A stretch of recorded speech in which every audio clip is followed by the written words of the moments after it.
Welcome to the Old Time Radio Westerns. I'm your host, Andrew Rhynes, and I'm excited to bring you another episode absolutely free. This is one of over 80 episodes released monthly for your enjoyment. Now, let's get into this episode.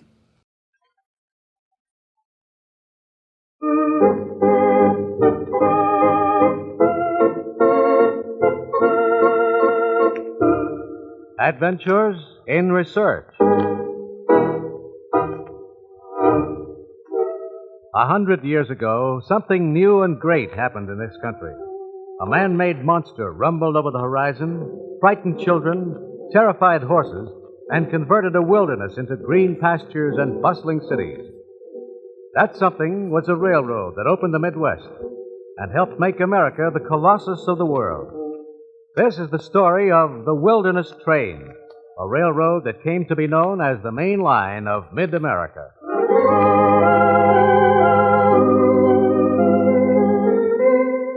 This is Paul Shannon bringing you another transcribed story of science produced as a public service in cooperation with the Westinghouse Research Laboratories. And today telling you the story of the Wilderness Train.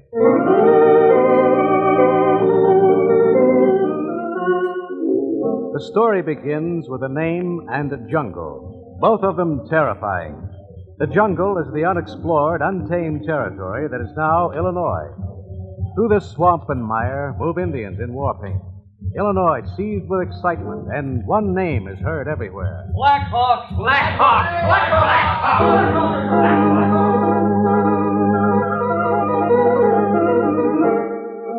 As governor of the state of Illinois, I proclaim that the Indians have assumed a hostile attitude and invaded this state in violation of the treaty.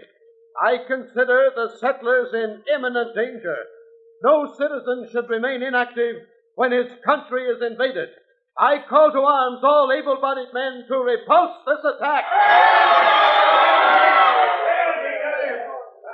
It's high time. Come on, Ted. Let's join up. We can drive that Black Hawk clear back to his teepee. I don't know, Johnny. Talk's cheap. Plenty cheap. Listen, any day that we Now, can don't start picking no quarrel with me. I don't want homes burned and the settlers killed any more than you. I just say talk's cheap. How are we going to get to this Black Hawk to give him golly nebs? Get to him? What you mean, Ted? Well, now, he and the Sioux are way up in the north part of Illinois. And here you are, way down here in the south part, champing at the bit and already sighting your rifle. You got a powerful way to walk before you can even get a bead on Black Hawk. Just take me to him, that's all. Ain't nobody gonna take you there either, Johnny boy. You're gonna have to walk, and it won't be pleasant. Going up through the state is like walking through a wilderness. No houses, no farms, no nothing. Oh, go on with you. There must be people. Well, sure, Illinois has got people. 160,000 of them. But they're all like us. They all built near the rivers. Through the north country there ain't no rivers. And if there is, they don't have no bridges nor ferries. Well, doggone it. They got them steam engines in the east. Why don't they get one out here to get us to where Black Hawk is? Steam engine? Are you loco, Johnny? You think Black Hawk's going to wait on a steam engine? Well, neither am I. Come on, let's sign up. The men started marching. They waded breast deep for hours, pushing the keel boats against the current, then lifting them out of the rapids, then through the swamps where the baggage wagons mired down, through sinkholes, through grass higher than their heads, seeing only mosquitoes and rattlesnakes. The men marched, cursing Black Hawk and dreaming of a steam engine.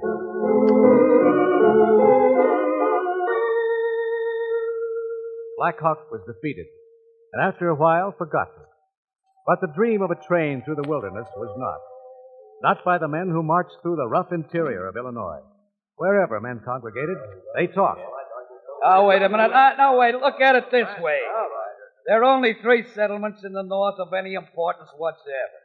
Just Fort Dearborn and Chicago, which ain't much account, and that dinky trading post on the river, Peoria, and Galena. All right. Galena. They got lead mines there. With a railroad, we could get the lead shipped south without having to worry about the river freezing over. Now, look, what's northern Illinois got beside those lead mines? Well, it could have if we had a railroad. I tell you, it's a sham and a mockery. Now, you fellas, listen to me. What's ailing you? Railroads from no place to no place. What's the sense in going from Cairo to Chicago? Freight. Freight. What cargo? Hoop poles and bullfrogs? You see, it's plain foolishness. And I, for one, ain't going to stand... Hold on a minute, George. You two? Don't tell me you're for this fool railroad, too. No other improvement that reason would justify us in hoping for can equal the railroad. Source of communication that won't fail, won't be interrupted by high water, low water, freezing weather, from everything that makes water communication precarious and uncertain. Think it over, gentlemen. Think it over. Who was he to come button his nose in? It's just a politician running for the state legislature. Yeah? What's his name? Lincoln. Abe Lincoln.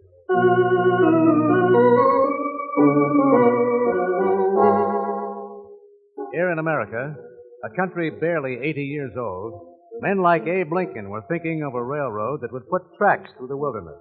And as they dreamed, steps were taken to bring that dream to reality.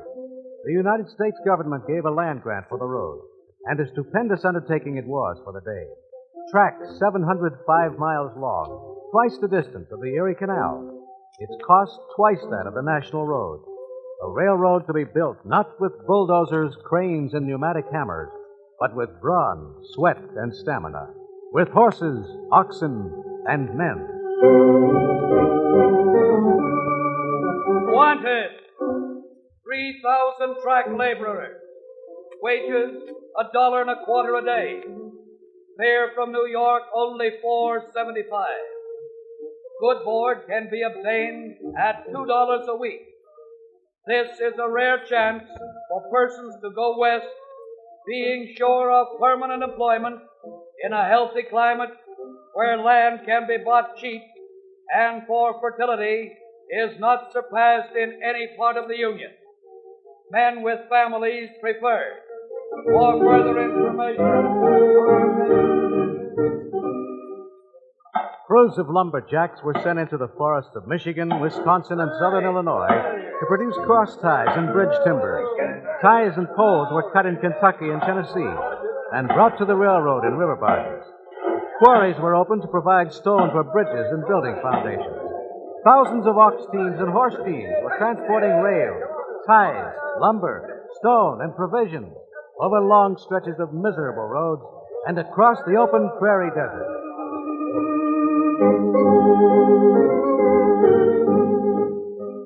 The man in charge of this gigantic building operation was Colonel Mason, into whose office came all the troubles and turmoil of a stupendous undertaking. Let me know as soon as you hear about our ship, the Lady of the West. Yes, Colonel. Yes, she ought to be nearing New Orleans now with them iron rails and the crew of laborers. We need them bad. The ship's overdue. Colonel! Oh, yes. What is it, Tom? 2 workmen been shot by the natives. Looks like it might develop into a riot. One of our camps is getting ready to retaliate. Call the governor. See if he can give us any state troops to put it down. Yes, We'll have to work fast. Colonel Mason. Oh, now what? More trouble through the middle of the state. Men are sick and beginning to come down with the cholera. Bloomington has reported 200 deaths already, and it's getting worse. Cholera. How about our workers? They haven't lost any yet, see? It's the natives. But the deaths have frightened the men, and they're leaving like sheep. See what we can do. Take crews off the job. Have them help bury the dead. Do what you can. Yes, sir. Colonel, Yes? Oh, Jarvis. News of the ship? messenger just came in, sir. The Lady of the West went down in a gale. We've lost 729 tons of iron. They'll forget the iron. What about the crew of laborers? All safe and sound, Colonel. That's the important thing. We need those men. This job must go on.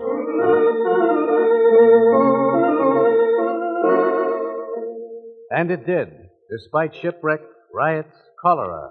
Somehow, bare hands built embankments, cleared forests, leveled hills, filled ravines, bridged rivers and streams, and laid mile upon mile of railroad tracks for the iron horse to ride through the wilderness. As the tracks progressed from town to town, gala feasts and holidays were held for the first locomotive to reach the village. Women baked, men butchered for a mammoth free dinner to welcome the first locomotive on the fresh tracks. But occasionally, there were other welcomes. I tell you, they ain't gonna make Galena the end of the line. Oh, sir, they're gonna run the road clear as far as Dubuque. Dubuque? Hey, that'll take all our business away from me. If and they do it. If and they do it. What do you mean, Abner? Who'll stop them? Why are you looking so queer? Let them try it. That's all I say. Let them just try to run a railroad over that bridge they're building. Yeah. I heard some folks say the bridge ain't strong enough to hold no railway engine. It'll smash to smithereens, they say. Yeah. And maybe they won't be around to see it. I got me a gun, I have. That's who's going to stop them. Let them just try to run a train over the bridge. I'll shoot the first engineer who tries it.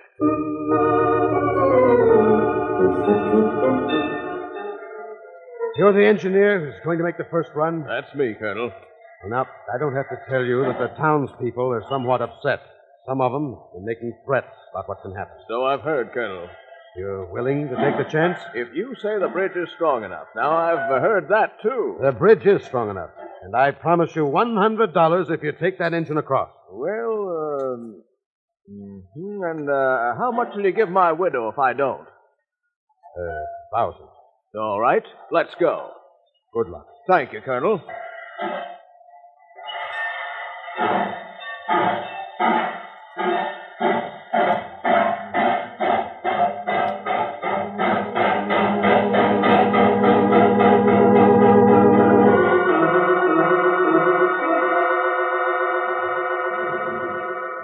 The engine got through safely, and the reward was paid. And finally, through the toil and sweat of the workers, the plans and hopes of the leaders, the wilderness train was completed.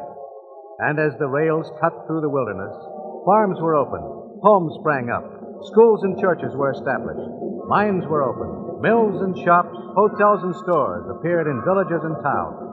Communities doubled, trebled, quadrupled. Say, wait till you see Westerbanner. It used to be just a depot, but in a year it had 500 people, 300 buildings going up, 2 hotels, 6 stores, and a furniture warehouse. Now it's got 1,500 people. 1,500 people. Land of Goshen. All this from out of the wilderness.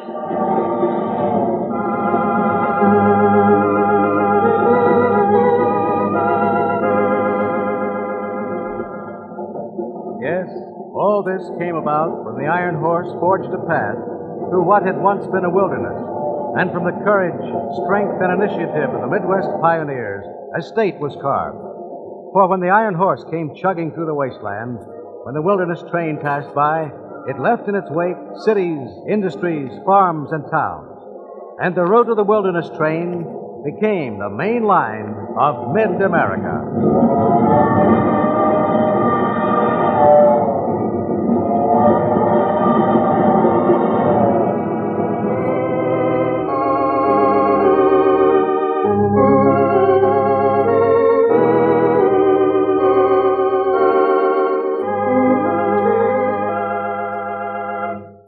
And that's today's Adventure in Research, produced in cooperation with the Westinghouse Research Laboratories.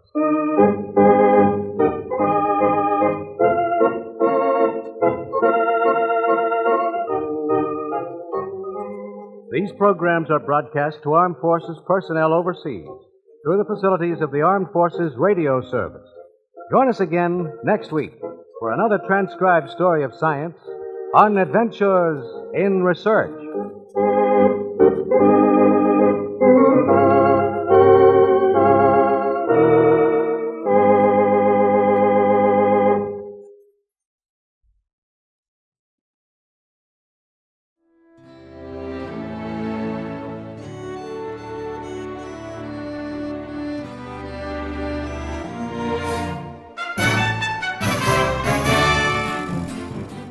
This has been a presentation of OTRWesterns.com, and we hope you enjoyed. Please take some time to like and rate this episode within your favorite podcast application.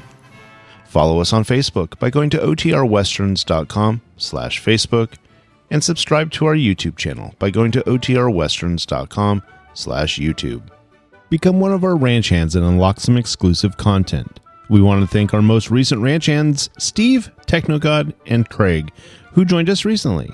You too can join by going to otrwesterns.com/donate. Send us an email, podcast@otrwesterns.com, and you can call and leave us a voicemail, 707-986-8739. This episode is copyrighted under the attribution, non-commercial, share-alike copyright. For more information, go to otrwesterns.com/copyright. Have a great day, and thanks for listening.